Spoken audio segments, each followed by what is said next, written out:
नमस्कार दोस्तों, स्वागत है आप सभी का हमारे चैनल लता भक्ति माला की। आज मैं आप लोगों के लिए लाई हूँ श्री सत्यनारायण व्रत कथा लाई हूँ। मान्यता है कि जिस घर में भी इस कथा का वर्णन होता है या सुना जाता है, तो चलिए वहाँ पे अस्थायी लक्ष्मी और धन प्राप्ति व्रत कथा की एक समय प्राणियों बनी रहती है। चाहने वाले समस्त मुनियों में परम रमणीक नैमिषारण्य क्षेत्र में मन को प्रसन्न करने वाली सभा की उसी समय अति तेजस्वी व्यास जी के शिष्य सूत जी शिष्यगणों सहित हरि नाम स्मरण करते हुए वहां आए। समस्त शास्त्रों को जानने वाले सूत जी को आते देख महातेजस्वी सैनकादि मुनिगण खड़े हो गए। सब धर्मों को जानने वाले में श्रेष्ठ सूत जी तथा परम वैष्णव सनकादिक ऋषि परस्पर शीघ्रता से पृथ्वी पर दंडवत नमस्कार करके सैनादिक मुनियों के दिए आसन पर संपूर्ण शिष्यों सहित अति बुद्धिमान सूत जी बैठ गए। बैठे हुए सूत जी के सनकादि मुनियों ने नमस्कार कर हाथ जोड़कर कहा, हे महर्षि, हे सर्वज्ञ सूत जी, इस कलिकाल में मनुष्य को हरि भक्ति किस उपाय से हो, हे भगवान वह कहिए, क्योंकि कलिकाल में सब प्राणी पाप करने में तत्पर और वेदहीन हो जाएंगे। उनका कल्याण किस प्रकार होगा। इस कलयुग में मनुष्य प्राणों को धारण किए थोड़ी आयु वाले निर्धन और अनेक पीड़ा से युक्त होंगे। प्रायः पुण्य अति परिश्रम से होता है। इससे कलयुग में कोई मनुष्य पुण्य न करेगा और पुण्य के नष्ट होने से सब पापों में प्रवृत्त हो जाएंगे। तब तुच्छ ज्ञान वाले मनुष्य अपने सब वंश सहित नष्ट हो जाएंगे। हे सूत जी, किस तरह अल्प विश्राम से थोड़े धन और कुछ ही समय में पुण्य प्राप्त हो, ऐसा कोई उपाय हम लोगों से वर्णन कीजिए, जिसके उपदेश से मनुष्य पुण्य पाप करता है वह उसका भागी होता है। पुण्य का उपदेश करने वाला दयावान, कपट रहित, निष्पाप और निर्विरोधी, यह 4 तरह के मनुष्य नारायण के समान है। संसार में ज्ञानी होकर जो दूसरों को ज्ञान नहीं देता, उस पर ज्ञान रूपी परमेश्वर प्रसन्न नहीं होते। जो पुरुष रत्न रूपी ज्ञान से दूसरों को संतोष देते हैं, उन्हें मनुष्य रूप धारण किए नारायण ही जाने। हे महामते, ऐसा कौन व्रत है जिसके करने से मनोवांछित फल प्राप्त हो, वह हम लोगों को सुनने की इच्छा है। हे मुनि श्रेष्ठ, आप वेद वेदांग के ज्ञाता हैं। आप जैसा दूसरा कोई वक्ता नहीं दिखता, क्योंकि श्री वेद व्यास जी के आप शिष्य हैं। सूत जी बोले, हे मुनि श्रेष्ठ, तुम धन्य हो, तुम ही वैष्णवों में अग्रगण्य हो, कारण कि सब प्राणियों का तुम सदैव हित चाहते हो।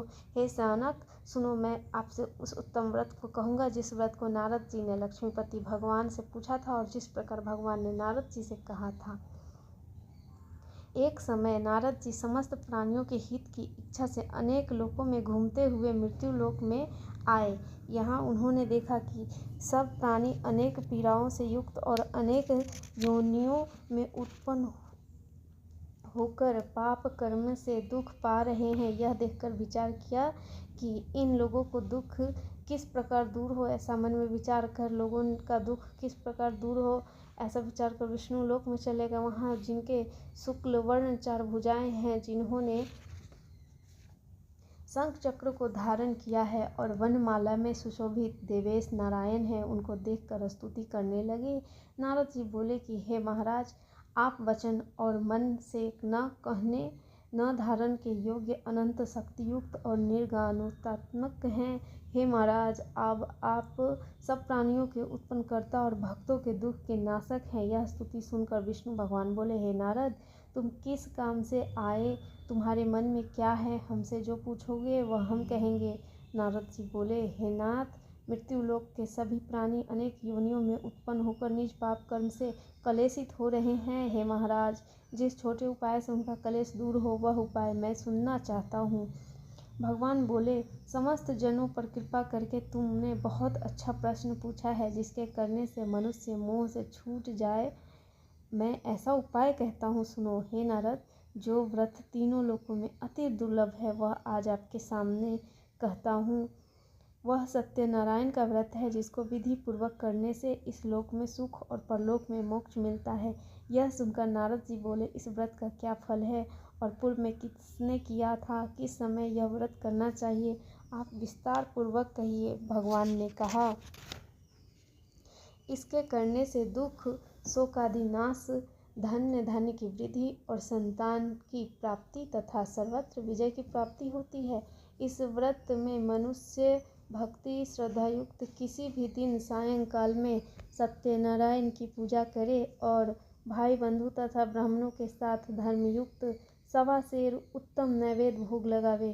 केले का फल, घी, दूध और गेहूँ का चूर्ण लावे।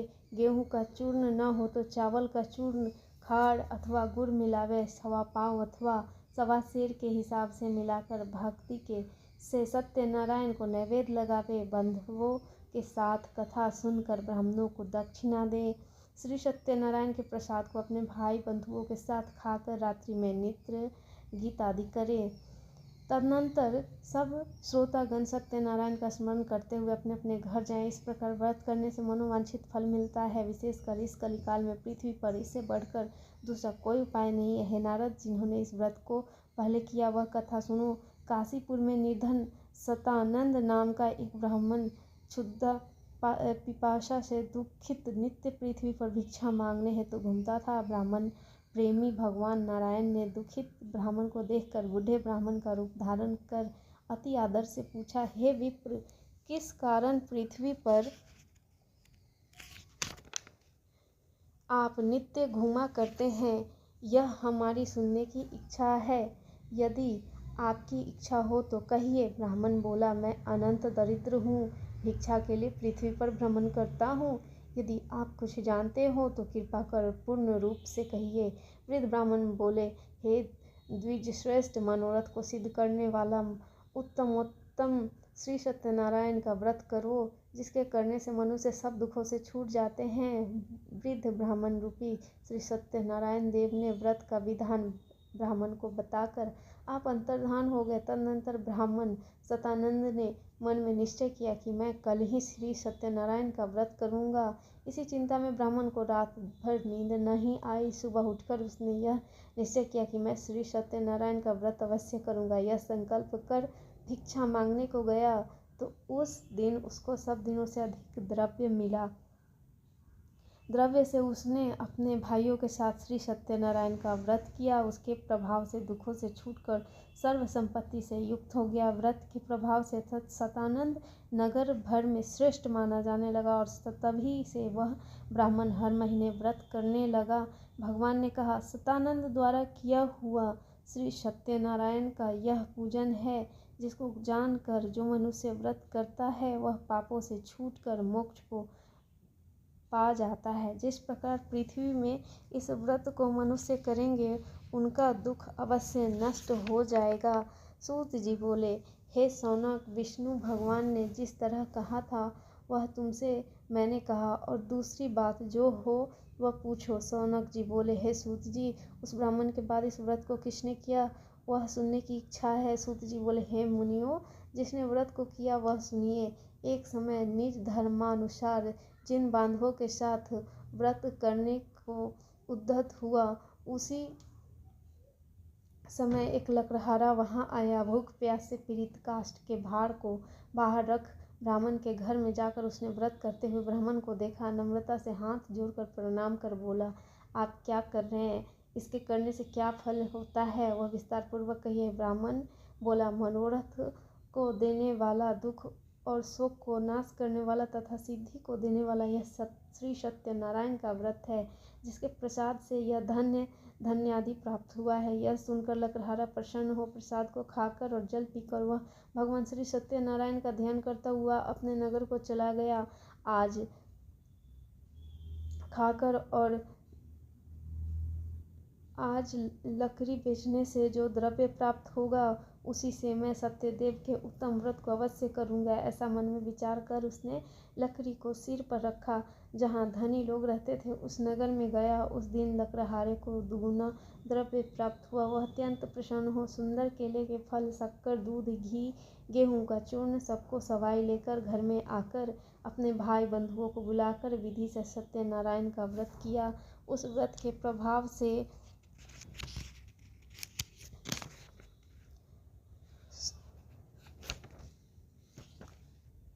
लकड़हारा धन पुत्र से युक्त हो गया। इस लोक में सुख पाकर अंत में सत्यलोक को चला गया। हे मुनि, मैं और कथा कहता हूँ, उसको सुनिए। श्री सूत जी ने कहा, राजाओं में श्रेष्ठ उल्कामुख नामक एक जितेंद्रिय राजा था। वह सदैव देव मंदिर जाया करता था। वह ब्राह्मणों को नित्य धन देकर संतुष्ट किया करता था। उसकी कमल के सुदृश्य मुख वाली प्रमुग्धा पत्नी थी। वह अपनी स्त्री के साथ भद्रशिला नदी के तट पर सत्यदेव का व्रत करता था। उसी समय वहां एक बनिया आया। वाणिज्य के लिए बहुत धन से परिपूर्ण नाव को नदी के तीर पर लगाकर आप तट पर उतर गया। वह राजा को व्रत करता हुआ देख नम्रता से पूछने लगा। साधु बोला, हे राजन, आप यह क्या करते हैं? वह हमसे भक्तिपूर्वक कहिए, सुनने की इच्छा है। राजा बोला, हे साधु जी, यह अति तेजस्वी विष्णु भगवान का पूजन है, जो अपने बांधवों के साथ पुत्र आदि प्राप्ति की इच्छा से किया जाता है। तब बनिया नमस्कार कर बोला, हे राजन, इस व्रत को मुझसे कहिए, मैं भी करूँगा, कारण कि मेरे भी संतान नहीं है। इस व्रत से अवश्य हो जाएगी। वह व्रत की विधि जानकर अपने घर जाकर अपने स्त्री से यह प्रश्न संतान प्राप्ति व्रत को कहा और यह संकल्प किया कि जब मेरे घर संतान होगी तब मैं अवश्य सत्यनारायण का व्रत करूँगा। थोड़े ही समय में उसकी स्त्री लीलावती आनंदचित से गर्भवती हो गई। उसने 10वें मास में अति निर्मल एक कन्या को उत्पन्न किया। जैसे शुक्ल पक्ष में चंद्रमा की ज्योति बढ़ती है, उसी तरह प्रतिदिन कन्या वृद्धि को प्राप्त हुई। अपनी स्त्री के साथ बनिया ने कन्या का जातकर्म कर कलावती नाम रखा। एक दिन लीलावती अपने स्वामी से मधुर वचन बोली कि पहले का संकल्पित व्रत आप क्यों नहीं करते? साधु बोला, हे प्रिय, इसके विवाह के समय में इस व्रत को मैं अवश्य करूँगा। इस प्रकार स्त्री को समझाकर वह बाहर चला गया। इधर कलावती पिता के घर नित्य बढ़ने लगी। एक दिन धर्मज्ञ साधु बनिया ने सखियों के साथ खेलती हुई लड़की को विवाह के योग्य देख दूतों को बुलाकर कहा, विवाह के निमित्त कन्या के लिए योग्य वर खोज कर ली। और साधु की आज्ञा पाकर दूत कांचन नगर में गए। उस नगर से एक वणिक पुत्र को लेकर साधु के पास आए। उसने सुंदर गुण युक्त लड़के को देखा। जाति भाइयों के साथ प्रसन्नचित्त हो विधि पूर्वक अपनी कन्या का उस वणिक पुत्र के साथ विवाह कर दिया। अभाग्यवश विवाह के समय ही उस व्रत को साधु भूल गया। तब सत्यनारायण देव क्रोधित हो गए। कुछ दिन बाद निज कर्म में अति चतुर साहूकार व्यापार की इच्छा से अपने दामाद को लेकर समुद्र के निकट रत्नसार नामक नगर में जाकर व्यापार करने लगा। इसी समय सत्यनारायण स्वामी ने राजा को प्रतिज्ञा से भ्रष्ट देखकर उसके शाप दिया कि तेरे ऊपर बड़ा भारी दुख पड़ेगा। उसी दिन चोरों ने राजा के धन को चुरा अपने पीछे देखते हुए साधु की दिशा को चले। दौड़ते हुए राजा के दूतों को आता देख डर कर धन को यहीं रखकर आप छिप गए। राजा के दूतों ने साधु के निकट आकर राजा के धन को देखा तो साधु को बांधकर आनंदित हो राजा के निकट ले जाकर बोले, हे राजन, 2 चोर लाए हैं, उनको देखकर आज्ञा दीजिए। राजा ने साधु को देखकर अविचार से आज्ञा दे दी। फिर तो दूतों ने खूब बांधकर बंदीखाने में बंद कर दिया। सूत जी बोले, सत्यदेव जी की माया से चंद्रकेतु राजा ने उन दोनों बनियों के वचन को कुछ भी न सुना और उनका सब धन ले लिया। श्री सत्यनारायण के शाप से साधु और दामाद के घर पर स्त्रियां भी बड़ी दुखित हो गईं। चोरों ने घर का धन भी चुरा लिया। आधी व्याधि से पीड़ित और भूखी प्यासी लीलावती अन्न की चिंता से घर घर घूमने लगी और कलावती कन्या भी नित्य ही घूमने लगी। एक दिन रात को भूख से दुखी कलावती एक ब्राह्मण के घर पर गई। वहां सत्यनारायण के व्रत को देख, कथा को सुन, निज मनोरथ को मांगी और प्रसाद को खाकर कुछ रात गए अपने घर आई। तब लीलावती अपनी कन्या को धिक्कारने लगी, हे पुत्री, इतनी रात तक तुम कहाँ रही? तेरे मन में क्या है? तब कन्या माता से सत्य वचन बोली, हे माता, मनोरथों को परिपूर्ण करने वाले श्री सत्यनारायण के व्रत को ब्राह्मण के घर में देखने गई थी। लीलावती कन्या कलावती का वचन सुनकर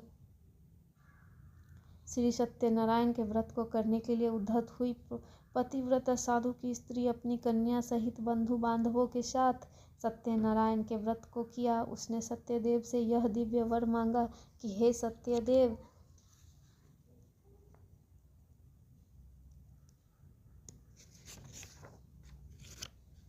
हमारे पति और दामाद जल्दी अपने घर चले आए। मेरे पति और दामाद के अपराध को आप क्षमा करने योग्य हैं, अतः क्षमा कीजिए। इससे सत्यनारायण स्वामी संतुष्ट हो गए और चंद्रकेतु राजा को स्वप्न में दिखाया कि हे राजन, कल सवेरे ही दोनों सज्जन बनियों को छोड़ देना और उनका धन भी जो तुमने लिया है वह दे देना, नहीं तो हम धन पुत्र से के सहित तेरा राज्य नष्ट कर देंगे। यह बात राजा के से कहकर सत्यनारायण प्रभु अंतर्धान हो गए। तब प्रातःकाल के समय राजा निज जनों के साथ सभा में उपस्थित हो मंत्री जनों से यह अपना स्वप्न सुनाकर कहा, बांधे हुए बनियों को शीघ्र छोड़ दो, ऐसा आदेश दिया। यह सुनकर दूत लोग बनियों को बंदीखाने से छुड़ाकर राजा के निकट लाए और नव विनय युक्त वचन बोले, हे महाराज, हम इन दोनों बनियों को बंधन से छुड़ा कर लाए हैं, अब आपकी क्या आज्ञा है। उन दोनों ने महाराज चंद्रकेतु को नमस्कार कर पूर्व वृत्तांत का स्मरण करते हुए राजा चंद्रकेतु से साधु तथा दामाद के कुछ नहीं कहा। वणिक पुत्रों को देखकर राजा आदर से बोले, अभाग्यवश तुमको बड़ा दुख मिला, तुम लोग भय न करना। इस प्रकार राजा ने कहकर उन दोनों के हाथ पैर की हथकड़ी बेरी कटवाकर क्षौर कर्म कराया। फिर वस्त्र और आभूषण आदि देकर दोनों बनियों ने राजा को नमस्कार कर कहा कि आपकी कृपा से घर जाते हैं। सूत जी बोले, साधु भगवान की मंगलाचार पूर्वक पूजा कर ब्राह्मणों को धन देकर निज नगर को चला। कुछ दूर जाने पर शिव सत्यनारायण देव ने वैश्य के मन की बात जानने के लिए पूछा कि तुम्हारी नाव में क्या है। मदोन्मत्त महाजन बनिया हंसकर बोला, दंडिन, यह क्यों पूछते हो, क्या धन लेने की इच्छा है। मेरी नाव में लता पत्रादि है। तब दंडी ऐसे वचनों को सुनकर बोले कि तेरा वचन सत्य हो। ऐसा कहकर आप समुद्र के पास बैठ गए। दंडी के चले जाने पर नित्य क्रिया कर नाव को ऊपर देख साधु को आश्चर्य हुआ। ज्यों ही उसने नाव में लता आदि देखा त्यों ही मूर्छा को प्राप्त हो भूमि पर गिर गया और सचेत होने पर अति चिंता करने लगा। साधु से दामाद बोला कि व्यर्थ शोक क्यों करते हो, वे ही दंडी महाराज ने शाप दिया है, वे सब कुछ कर सकते हैं, इसमें संशय नहीं, इसलिए उन्हीं की शरण में चले, क्योंकि मनोरथ उन्हीं से सिद्ध होगा। साधु दामाद के वचन सुनकर दंडी के पास गया और दंडी को प्रणाम कर भक्ति से देखकर आदर युक्त वचन बोला, जो मैंने आपसे कहा था उस अपराध को क्षमा कीजिए। यह कहकर बारंबार नमस्कार कर शोकाकुल हो गया। तब दंडी उसको रोते हुए देखकर बोले, रो मत, मेरे वचन को सुन। तू मेरी पूजा से सदा मुंह फेरे रहता है और मेरी इच्छा से हे दुर्बुद्धे, तुझे बारंबार दुख मिला। भगवान का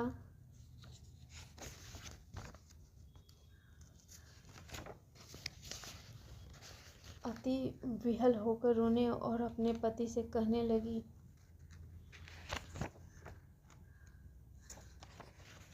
भगवान का यह वचन सुनकर साधु स्तुति करने लगा। साधु बोला कि स्वामी, आपकी माया से मोहित ब्रह्मादि देवता भी आपके बड़े अद्भुत गुण और रूप को नहीं जानते।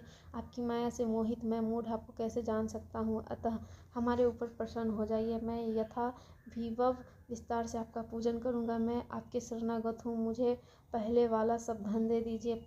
उसके भक्ति युक्त वचन सुन भगवान संतुष्ट हो गए और मनोवांछित वर देकर वहीं अंतर्धान हो गए। साधु नाव को धन से परिपूर्ण देख उस पर चढ़ गया।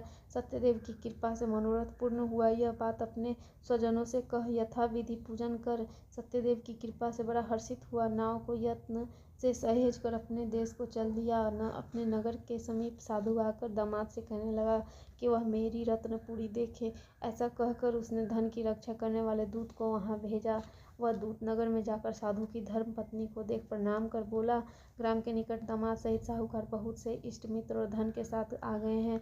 दूत के मुख से ऐसे वचन सुनकर साधु की स्त्री बड़ी हर्षित हो सत्यदेव का पूजन कर कन्या से कहने लगी, मैं जाती हूँ, तुम भी शीघ्र समाप्त कर आओ। लड़की इस प्रकार का वचन सुनकर जल्दी व्रत समाप्त कर प्रसाद को भूल से न खाकर अपने पति को देखने चली गई। इससे सत्यदेव ने क्रोधित होकर उसके पति को नाव सहित जल में डुबो दिया। कलावती कन्या अपने पति को न देखकर बड़े शोक से रोती हुई भूमि पर गिर पड़ी। साधु ने कन्या को अति दुखी देखकर डरे हुए मन से कहा, यह क्या हुआ, और नाव चलाने वाले भी चिंता करने लगे। तब लीलावती कन्या को दुखी देख अति विहल होकर रोने और अपने पति से कहने लगी। इसी क्षण नाव के साथ वे कैसे अलक्षित हो गए। न जाने किस देवता के अनादर से नौका जल में नहीं दिख रही।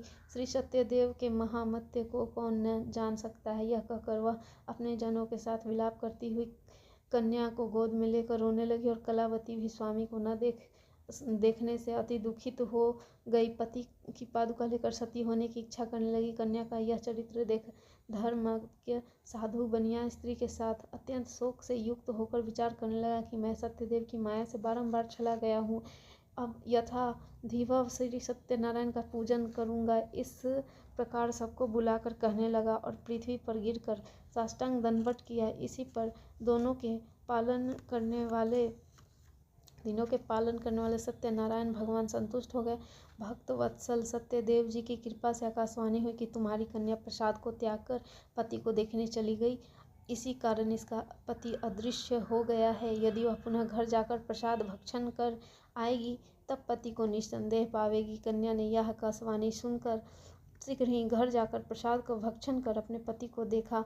तब कलावती संतुष्ट होकर अपने पिता से कहने लगी कि अब शीघ्र ही घर चलिए, विलंब न करिए। कन्या के वचन सुनकर साधु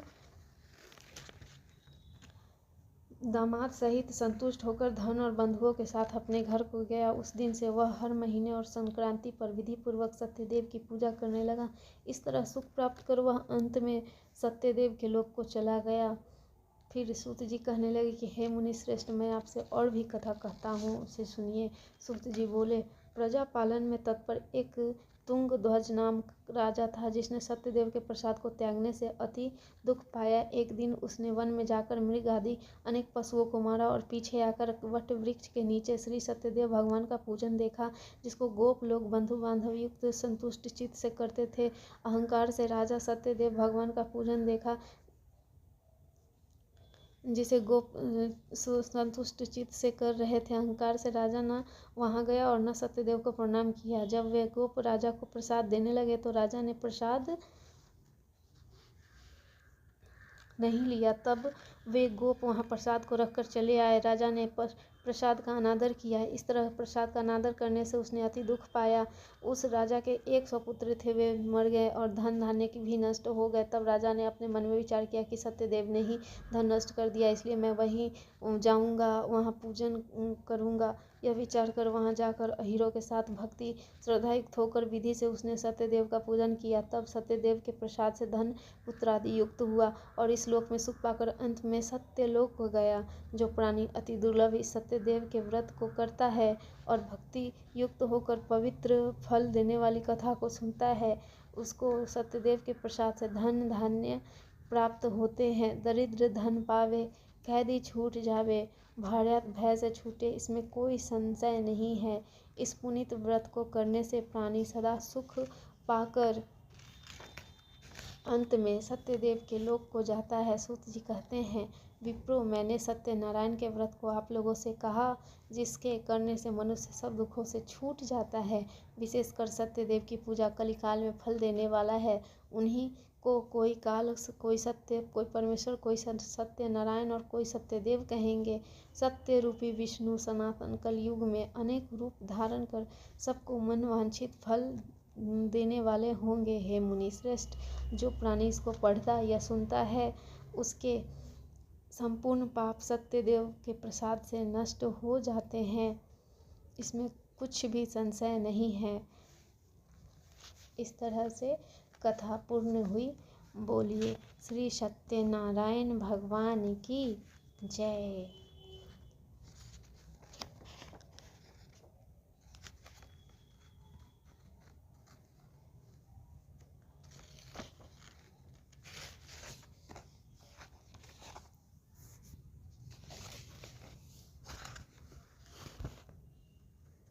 जय लक्ष्मी रमना, श्री जय लक्ष्मी रमना, सत्यनारायण स्वामी जन पातक हरना।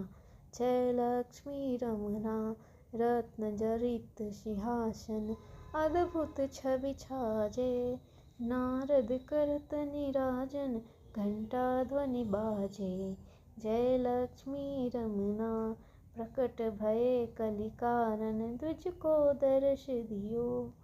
बूढ़ो ब्राह्मण बनकर कंचन महल कियो। जय लक्ष्मी रमना दुर्बल भील कठोर, जिन पर कृपा करी चंद्रचूड़ एक राजा, उनकी विपत्ति हरी। जय लक्ष्मी रमना वैश्य मनोरथ पायो, श्रद्धा तज दीनी। सो फल भोग्यो प्रभु जी फिर स्तुति कीनी। जय लक्ष्मी रमना भाव भक्ति के कारण छिन छिन रूप धर्यो। श्रद्धा धारण कीनो श्रद्धा धारण कीनी, तिनके काज सर्यो। जय लक्ष्मी रमना ग्वाल बाल संग राजा वन में भक्ति करी। मन वांछित फल दीन्हो दीन दयाल हरि। जय लक्ष्मी रमना चढ़त प्रसाद शवाया, कदली फल मेवा धूप दीप तुलसी से राजी सत्य देवा। जय लक्ष्मी रमना। श्री सत्यनारायण जी की